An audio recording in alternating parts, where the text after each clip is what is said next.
Hi, and welcome to the Best Fleets podcast for this month. I am pleased to be joined by Ippolito Transportation, who is the newest member of the 2025 Top 20 Best Fleets to Drive for.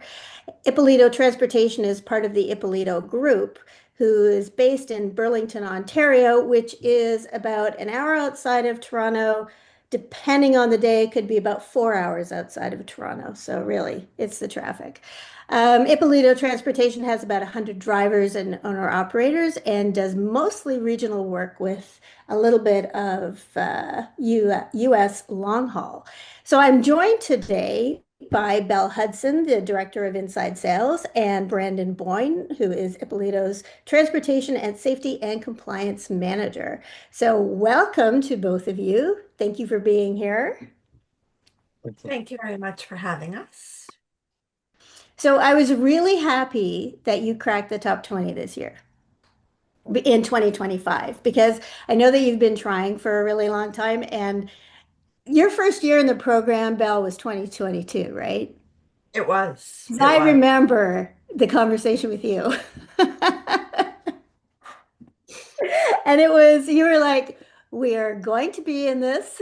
Yep. We are going to be in the top 20, and this is why our company deserves to be there. And I remembered you for, that stuck with me because it was very, you're really passionate about it. So um, so I'm going to come back to you in a second, but first, what I want to talk about, or come back to that in a minute, but first, I wanted to talk a little bit about who Ippolito Transportation is and the Ippolito Group. So I don't know which one of you is better to talk about that, Brandon or Bell.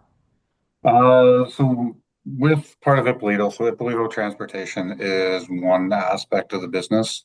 So we do have Ippolito Fruit and Produce, which is our manufacturing and production. So for those who don't know, we do actually grow our own product down in the US.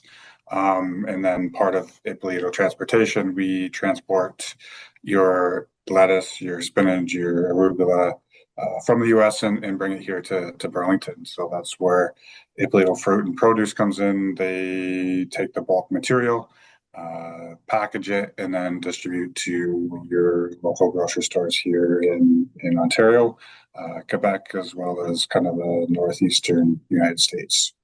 So you actually, so you're not just transporting fruit and vegetables. You're growing them in the US?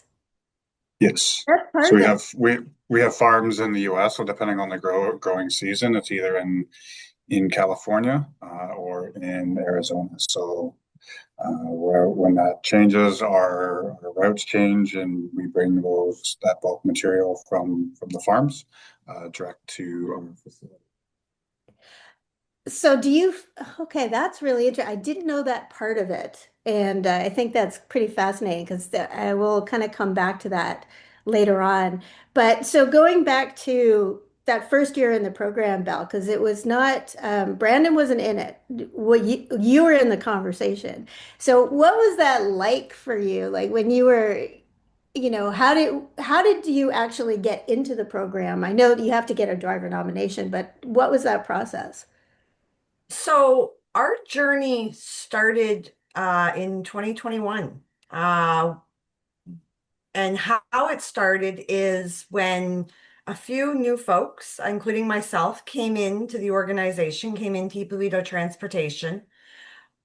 We were kind of almost overwhelmed by our drivers, by our owner operators, by the way the company, the level of respect, the programs that were in place for the drivers.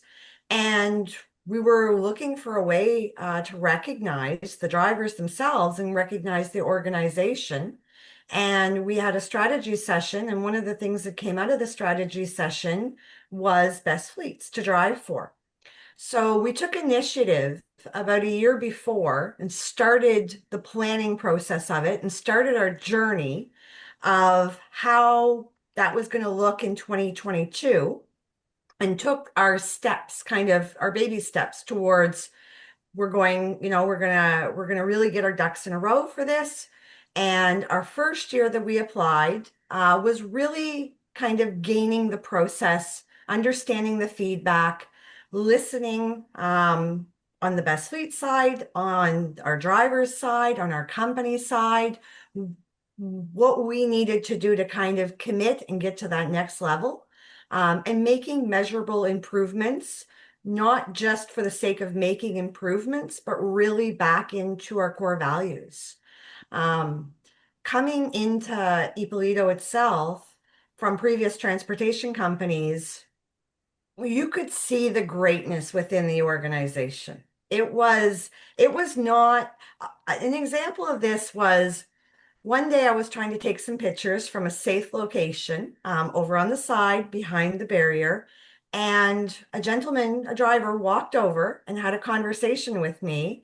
And it wasn't, who are you? It was my name is, I'm a driver. Who are you? Are you safe? Are you good? Is there anything I can do to help you? And I remember those words from the driver. Is there anything that I can do to help you? And I was very surprised because I'd never kind of heard a driver say that to myself. Um, and it opened up my eyes to all of our drivers through our conversations with them, through my conversations with them, really had this mindset of how can I assist another person, another department? How can I be of assistance within the organization? Oh, that's nice. That's very nice. And it's actually really interesting that you started in 2021. Did you get nominated in 2021? No, no, we were Okay. in planning phases at that point. We knew that there was a few things that we had to tweak. Mm. There was some changes internally that we had to look at. We needed to get our website kind of revamped. We also needed to look at our social media and come up with a planning phase and execution for that. So we wanted to go into it initially with our best foot forward. But it was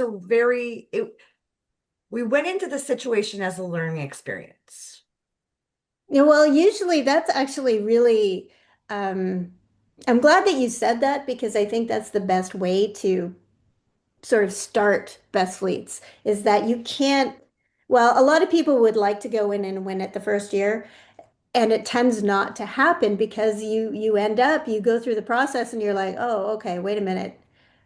There's a lot here. And if you go in thinking, oh, I'm going to learn, it's a lot, you kind of open to it and you can take it in. And really, and, what I think from what I'm looking at with fleets, especially fleets who are in for the first time or new, is that um, if they're open to the process, then they go away and it's like they, almost kind of don't communicate. I don't ever hear from them again, but it's not that they're not doing anything. It's that you kind of scurry away and go, okay, this is what we need to do. We need to do this and this. Was that kind of the experience like after that first year?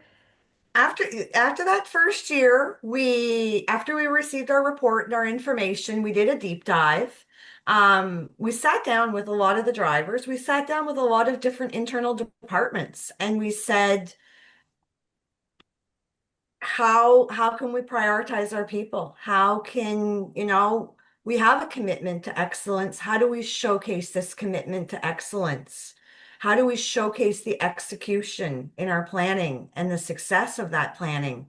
And really using it as that springboard to challenge ourselves. And we had numerous meetings behind the scene over and over, really seeing what was working, what wasn't working, where should our focus be, and bringing it back to the drivers and saying to the drivers, this is what we heard, this is what our takeaways were, this is, initiatives.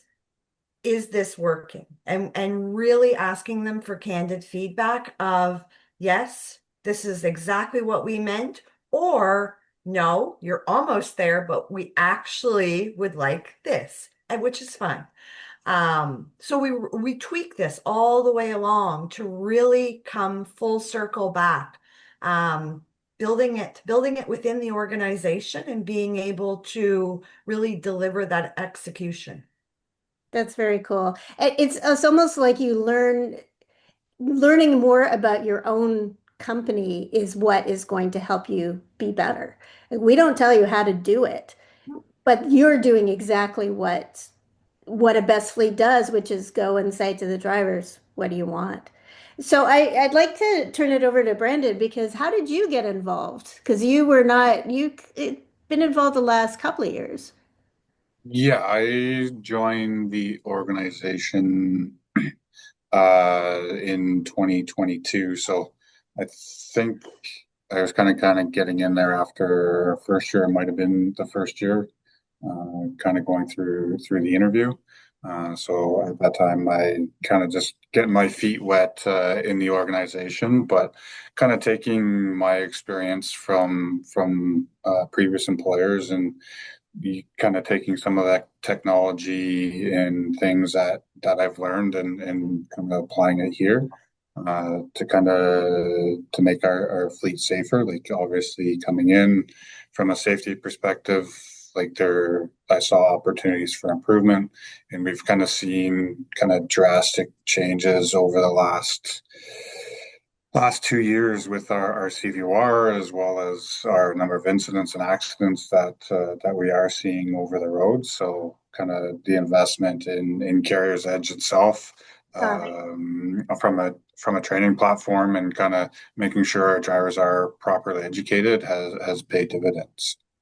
So, thanks for the plug. But you're also using, like when you said the other technologies, you're also, like, you implemented cameras? Yeah, so we had cameras before, so like we changed telematics providers. Like we kind of more modern that are able to utilize AI. So we kind of have seen stuff that our previous telematics provider we weren't seeing, like following distance. So like we went from hundreds of incidents per week down to less than 100 incidents per month. Like you're maybe getting Nice. five to 10 per week over like we were up to like 70 trucks and getting less than an incident per week per truck. I think that kind of went a long way in implementing reefer telematics. So we were able to help with kind of like our claims and making sure that we're maintaining the cold chain through the process.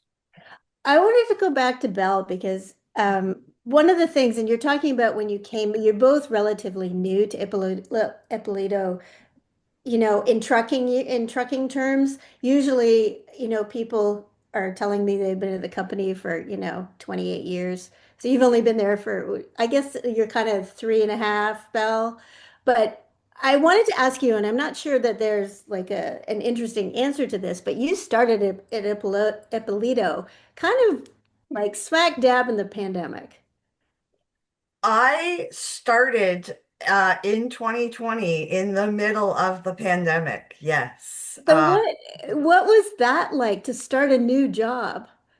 And I think you started in December because I was Yeah. looking at LinkedIn to see what, because I noticed it's like, oh my God, you and Trevor, the vice Yes. president, started in 2020. How bizarre that must have been.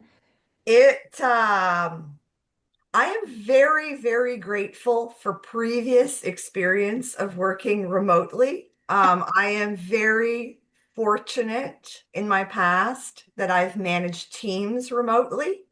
I've managed teams from coast to coast, which has obviously helped during the middle of a pandemic. It was very different, I'm going to say. It was not it was a very different, I want to say, onboarding experience, but it was also taking 20 plus years of transportation experience and applying it, coming into an organization that was ready for change Mm, and ready to embark on the new technologies, new approaches, very open to new learning techniques, very open to this is this is the manner in which we've done things for X amount of time, and we're kind of now on the tipping point of change. So for me personally, that is a great time for me to enter because I love change management. I love system enhancements to make departments and individuals' lives easier and better. And I do love the application of technology. I believe that that is why me and Brandon get along fantastic because he will bring ideas forward and I will absolutely champion them in the background um, to make enhancements for the organization, enhancements to safety, to learning, to really looking at how do we go to the next step and what are the next 5 steps after that. Oh, nice. That is that's good to know. Yeah, the pandemic was a fun time. Well, Brandon, do you have any because you weren't at Ippolito, but do you have any you know, pandemic stories? I was kind of more in the food service world at the Oh, beginning of the pandemic. So that was definitely a dramatic shift, kind of in our business at that point in time, because you went from servicing restaurants and fast food places to that being severely impacted, and it kind of like made you question, like, hey, where is this going? And you kind of saw change after change, and you thought, okay, this isn't gonna to last that long, and then a couple of months turned to a year, and kind of everything going back and forth between open and closed. So it definitely kind of created a bit of uncertainty in that world. But obviously, we still need drivers to move stuff around. Um, 'Cause no matter what, that's kind of the backbone of the world we live in. And without truck drivers, we really wouldn't have food on our plates, right? So. Well, one of the things that I think is really interesting because it was kind of the pandemic was kind of a natural disaster. And we had been asking in the Best Fleets program about plans for natural disasters. And I guess this is kind of I didn't mean for the, because what's happening in Texas is obviously like a very extreme natural disaster, but there have been these, you know, for example, in Ontario, tornadoes are becoming a thing. mhm. And they're becoming like it used to be that there was a particular corridor, not anywhere near Burlington, where tornadoes would happen, but now they're happening like all over Ontario. And it's actually becoming a hotspot for tornadoes. But there's also so we started asking, I don't know, a few years ago, and I think it was before the pandemic, whether carriers had a natural disaster plan. And one of the things that kind of stood out for me with Ippolito is that you have a pretty good one. Like it's pretty solid. And you made a reference in the questionnaire to actually having to use it. Is that the case that there have been times when, well, can you tell me about the natural disaster plan and how it works and where it came from and how you implement it, especially with drivers? So I'll kind of give the background. There is a lot of environmental changes occurring. They're occurring all over the world. They're occurring in Canada. They're occurring in Ontario, and we sat down during a lot of our planning sessions and started to talk about different backup plans. So, backup plans to our core customers that we service, backup plans to diversification, and really started to build the foundational pillars of each of the departments and each of the functionalities, and started to look at how would this affect drivers? Where could it affect drivers? If something can go wrong, it probably will go wrong in our world. So how do we institute our core values into that? How do we institute respect and flexibility and safety into our measures and into our planning? And also, which is critically important, is it's not just the natural disaster, it's the ripple effect. How does that affect the driver's mental health? How does it affect the the community around the driver, the work community, the home community, the stress levels? How do we support that as a whole, as an organization? Because it may be something that occurs, but it's what happens a week later or a month later, or is there long-term effects?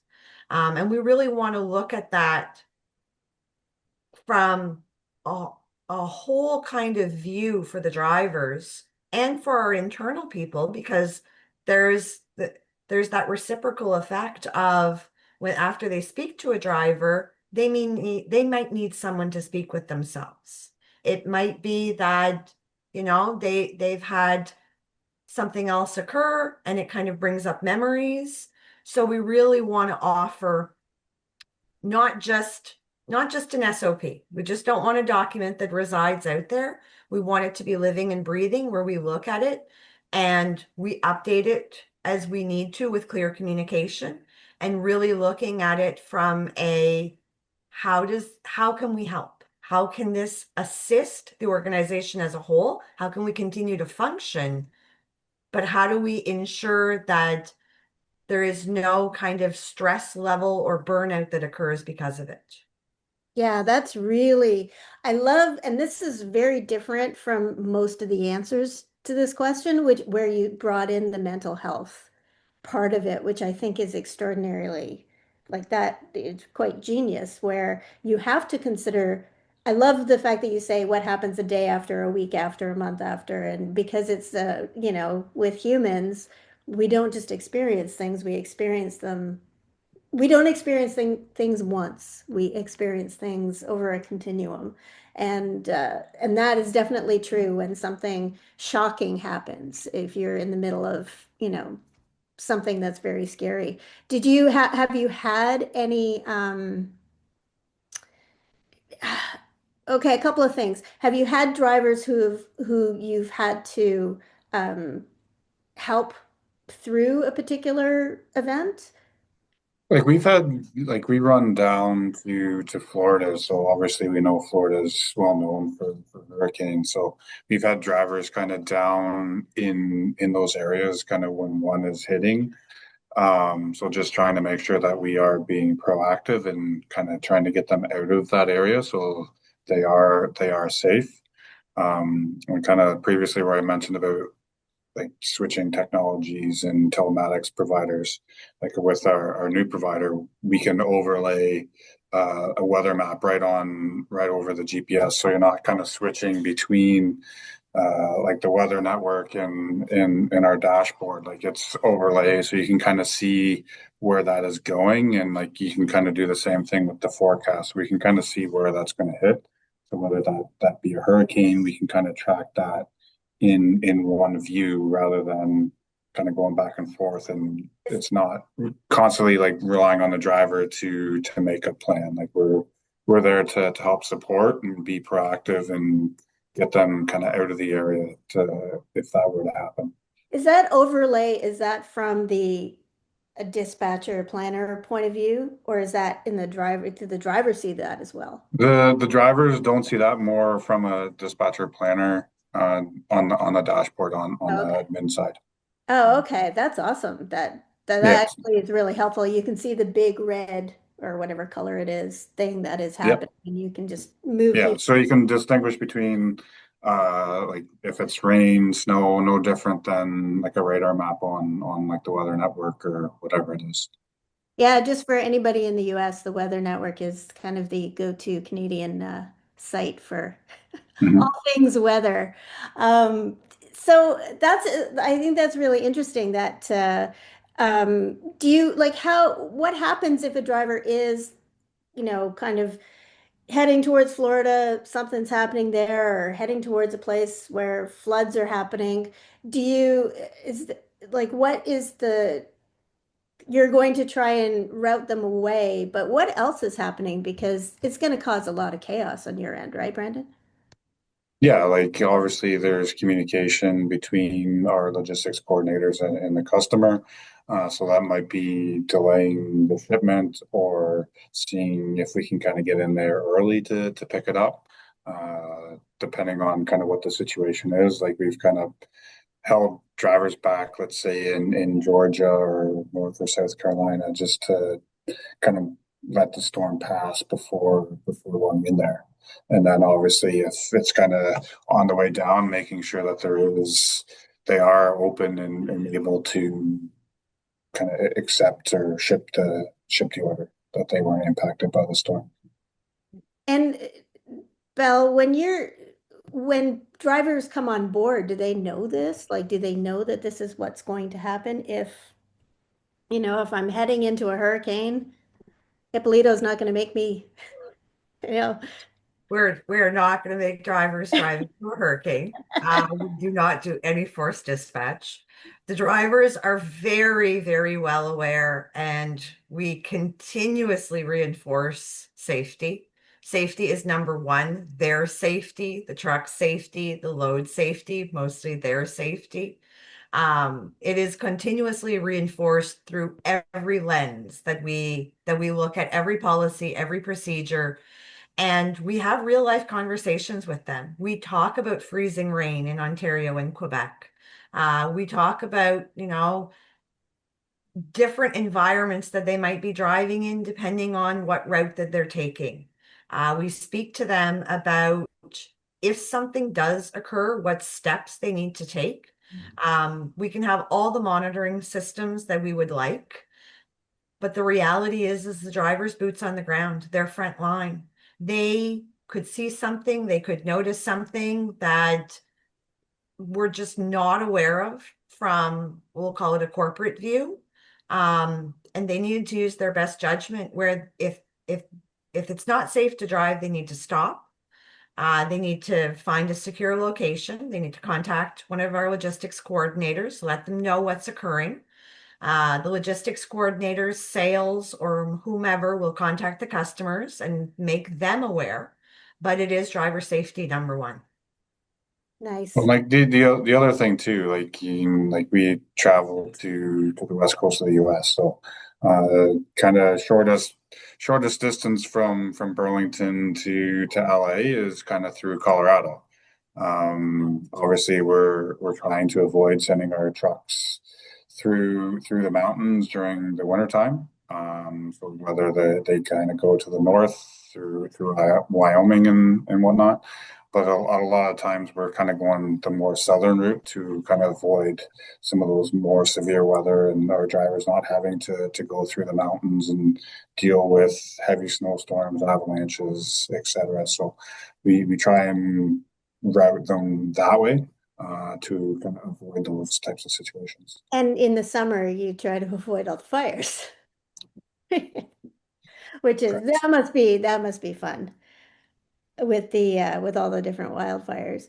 But in the so that I think Ippolito has a really good handle on the whole natural disaster. The other thing that and you may think it's crazy that I think that in your heads this is like well you're planning, but I talk to a lot of fleets who don't have a plan. They're like, well, if something happens, they can call us. They're captain of the ship. They can, that's fine. And the cybersecurity part of it is another place where people just do not talk to their drivers about cybersecurity at all.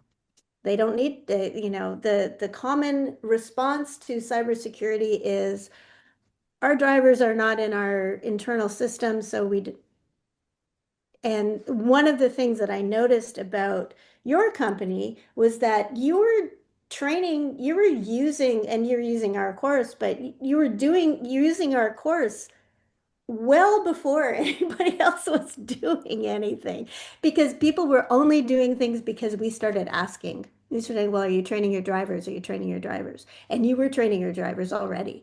And I think that's really, that kind of speaks to drivers need the protection against cyber attacks as much as the company. Well, I think with cybersecurity, it goes beyond just the business. In our personal lives, we're getting bombarded with those types of scams in our day-to-day lives. So whatever you can share with people that they can take home with them.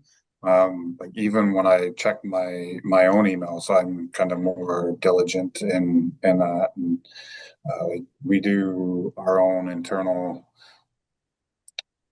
phishing to see if people get caught selecting the links, and I've been guilty of it and kind of got the fingers shaken at me and had to do a test, but it's sometimes you get complacent, right? So it's just making sure that you're thinking about things before you click on them, and the driver may not be in an internal system like at work, but it can affect them at home. It's very important that we kind of understand the ecosystem of our drivers. Is that for our drivers that are on the road, we'll call it extended time frames. If their phone is hacked, if something occurs that they click on the wrong QR code or they scan, there's more effects, there's more stress. It affects their driving, it affects their mental health, it affects their ability to perform. So we need to really educate on a mass level. It's more than don't buy the gift cards or don't click on the link. It is it is absolutely understanding why the phishing button is there and what happens afterwards. And that brings it back to our driver meetings where we bring IT into our driver meetings. We have those conversations with the drivers around this is how many times the company sent out phishing scams, including to the drivers and everyone else. This is how many times that failed. Here's where it failed. Really understanding there are different threats from the cyber side and understanding there's new technology that comes out all the time. So we need that training, but we need to absolutely stay vigilant because there's more effects than just clicking on the link. And I think it's a whole security mindset. It's not just because if you are thinking in a security, if you are sort of security minded, you're not just thinking about, is my load going to be stolen or, is something going to happen on the road, but is something going to happen digitally? And there's a threat there as well. So it could be just something where somebody tries to send a message to a driver to get them to reroute into a place where they're just going to take the entire trailer, that kind of thing. So I think I love that. I love that IT actually shows up at the driver meetings because they have information that you may not have, and you have to keep talking about cybersecurity or people do get complacent. It's really hard when you're going really fast to sometimes, and apparently a lot of company owners are guilty of being the ones that have let the ransomware commence, so it can be everybody. We do give real life examples. We give real life examples of what has happened internally to the organization, what has happened internally to, different individuals within the organization, good, bad. But we want it to be real. We don't want to sugarcoat this for the drivers or for anyone internally where if it can happen, it can happen. So it really comes back to a lot of education and a lot of keeping it at the forefront. Now, October is our cybersecurity month. We I love focus on it that. a lot. I October, love that. it is a month where we focus on it. We do, social, we do internal, we do a lot of training during the month, but then we do follow-up training during the year and we bring it back to, do you remember, a recollection of October, a recollection of previous training. Really bringing it to the forefront where safety falls under cybersecurity also. Absolutely. And I love that you have a whole month for it. I think that's I that is kind of unique that someone has dedicated, like a company has dedicated a month to cybersecurity. So kudos, that's a really good idea. If you are watching this and you are trying to find good ideas, that's a really good one. I would so on related, you're talking about the driver meetings and the town halls that you have, and so I kind of want to get a sense of you have a number of things where you're getting feedback or you're kind of in discussions with drivers and getting feedback. So you have are the town halls different from driver meetings? So the town halls are more led by management and kind of what's kind of going on in the business versus kind of the driver meetings. It's specifically with drivers. So like myself, our transportation supervisors, our VP, HR, are kind of all in attendance and kind of focus on different items that may come up during the year or through the quarter that we kind of discuss and kind of want to hammer home. And if there's changes that we're making or things we're implementing, kind of those are discussed at that point. Okay, so the for the I'm going to go back to the town hall because how many drivers are actually are okay, let me step back a bit. Are these in person or virtually or a combination of both? So we do both. We do it for the group of companies. Oh, So what we do is we hold them in person. We also record. So somebody is on vacation and wants to watch it afterwards. We post it internally, so that anybody can kind of look at them. And they are kind of that focus of different pillars. So it could be on the transportation side, it could be a driver pillar, as an example, it could be training pillars. It could be on the Ippolito fruit and produce side of things. What is happening in the world of leafy greens that month? you have lettuce. Lettuce, yes. And it could be around agriculture programs. It could be around different growing conditions. There's a lot of information in them. There is always a Q&A at the end. We then compile all those question and answers and then kind of have it in a mass document that we also post. But then we have follow-ups to that where we drill down into maybe some of those questions that were asked during the town hall and bring them back to the drivers' meetings. It could also be brought back to our biweekly internal meetings that we have between the different teams where we brainstorm either ideas or suggestions or initiatives that we want to bring forward. Yeah, very interesting. So it's kind of full circle, which is really nice. But like what you also do, which is kind of a little bit unique, is the voice surveys and the voice survey champs. And can you, yeah, tell me about that program and how that works because I think So it's a really good one. it's a great question. I actually had to go back and research a little amount to find out when they launched. They launched on April 4th, 2022. I found all the additional documentation on it because they have been going on for a while. Um, so we launched out our voice surveys. And what we do is we kind of collect that feedback, but it is broken down. So it's broken down by drivers, by office staff, by different types of companies. And then from there, the feedback is provided back to our voice champs. So each department or several individuals from departments are voice champs for that department. And we bring it back internally and we look at what are our action initiatives, where are our goals, what do we want to accomplish, how do we accomplish. When we fast forward to 2025, company-wide within our group of companies, we had 72% participation. Wow. We had 88% participation from our drivers.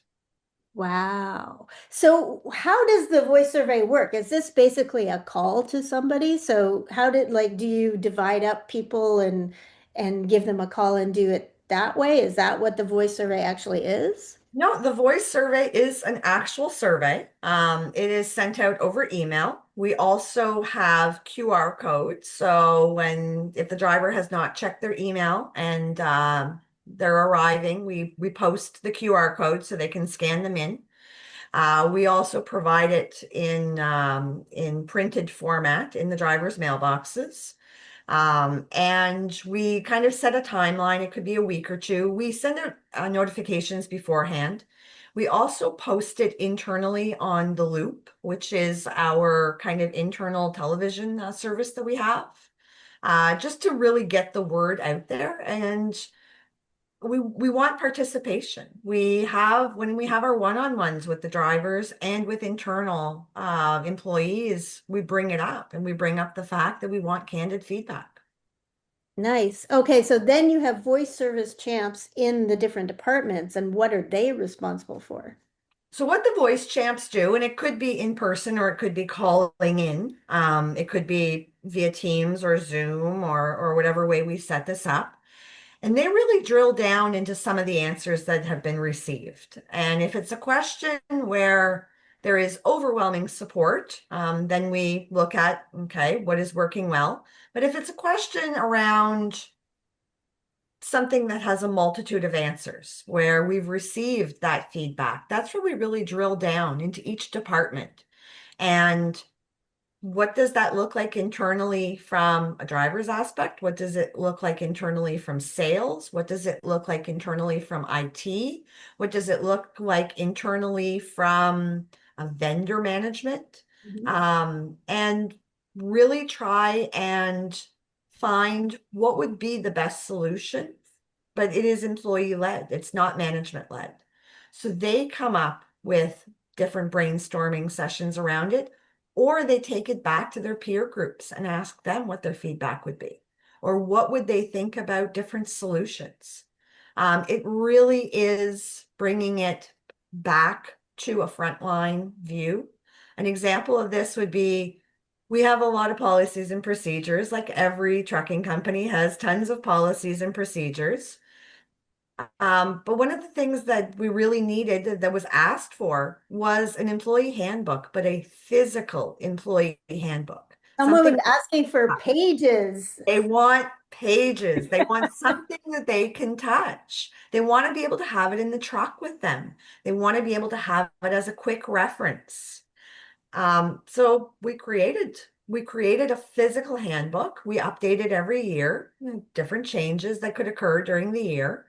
And we print off and provide them a physical handbook.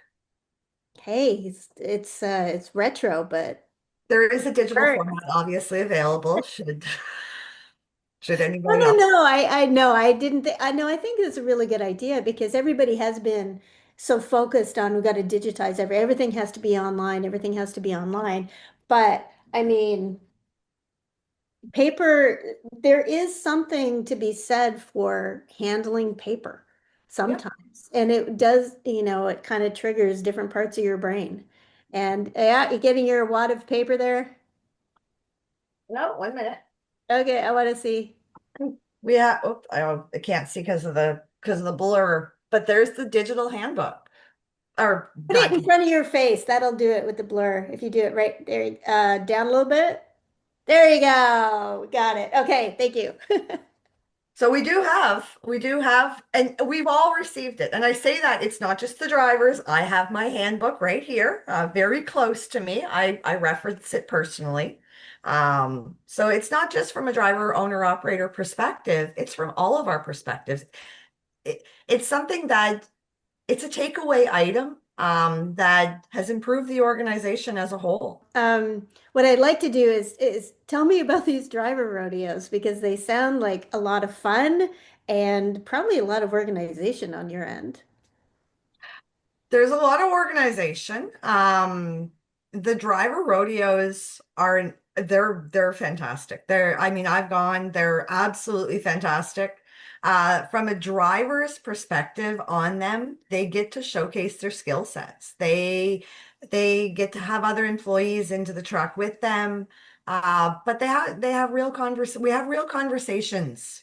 We're able to really relax, and we get to meet their families. We get to meet different aspects and different individuals that we've heard of in the past, that, around the office or kind of in a casual conversation.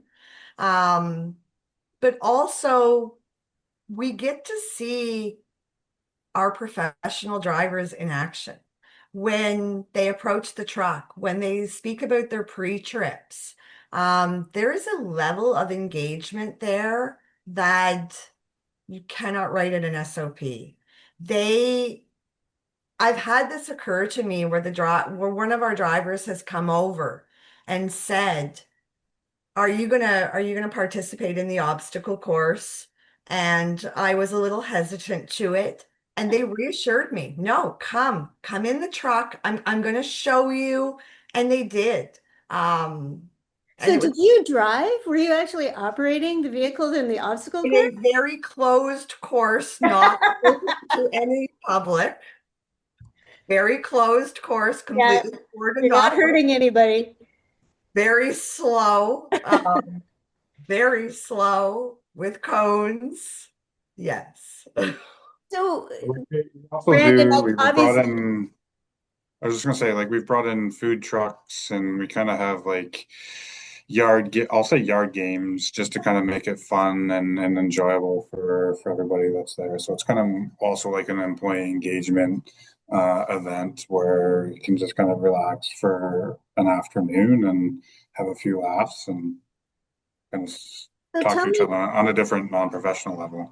so tell me the events that you have, Brandon, like in that or go into that. So obviously there's an obstacle course, there's other games, that kind of thing, but are the drivers, is there like, are you showcasing the drivers at all? Are they helping the So non-drivers help? it's all you can choose to go in it. You don't have to go in it. Like nothing's mandatory for the drivers if they want to participate or not. It's kind of like the truck rodeos that they had in Ontario, where you have your course. You kind of have like try and find defects on the vehicle and you kind of add that up. And uh, what was it? The kingpin driver. So like we kind of have like a big kingpin made for the driver as well, kind of like a trophy. So Winner? that kind of gives them something at the end of the day as well. Oh, nice. Okay, I need to see so there's the pictures. I need to see this kingpin. That sounds very cool. We do have pictures. And it is very apparent from the individuals participating that are not professional drivers versus the professional drivers, which is which. Um, there was cones sacrificed in the event, I'll be honest, and it was Oh, not save their lives. not me, but it was not the professional drivers. It's a lot of laps. It's a very good time. The driver, they make it look easy, but it is not easy. Backing up is not simple. There is a lot of experience. There's a lot of knowledge. There's a lot of know-how, and they're happy to share it. That's absolutely amazing because when you say, and like going back to the 88% participation rate in the voice surveys, which is like quite amazing. So obviously what you're doing is kind of creating this cycle of feedback, which people are, they see results from the feedback they're giving. And so if it's working, then they'll be participating more. But it's also, I think that I think more companies should do something like a rodeo because it is such a an opportunity to do exactly what you said, is showcase what drivers can do and what the rest of us can't. And when we try, the cones are sacrificed. Like that is this is what happens. So I'd like to leave it at that. The last thing that I would ask you is so you kind of started with the best fleets to drive for program in 2022. Is that, what would you say to somebody who doesn't think that or would is interested in being part of it but doesn't think that they're going to be able to win? They need to participate. You need to participate because it's a learning experience. It's not winning. We are very honored with the win, but it is not about the winning, it's about the learning. And it's about continuous improvement, and it's about making the industry better. It's about making the company improvements, and it's about making improvements to the drivers. It really is that you need to participate, and you need to learn from the experience as a whole. Nice. Anything? Yeah, I was just going to add, like the feedback getting from the other participants in Best Fleet, and kind of understanding what they're doing, and if we can kind of translate that into what we do, and maybe it's kind of taking what someone else is doing and just kind of tweaking a little bit to make it our own, and constantly learning from everyone else that's out there. Like, you don't necessarily need to reinvent the wheel.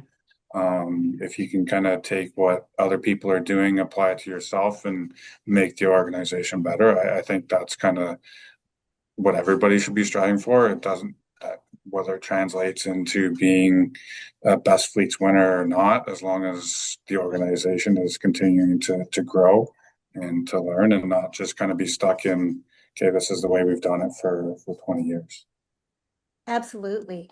Well, I'm going to wrap it up there, but thank you both so much for telling us about, your journey and the experience at Ippolito and the kinds of programs that I'm pretty sure, other people are going to try and take some things from. So thank you very much. And we'll leave it at that.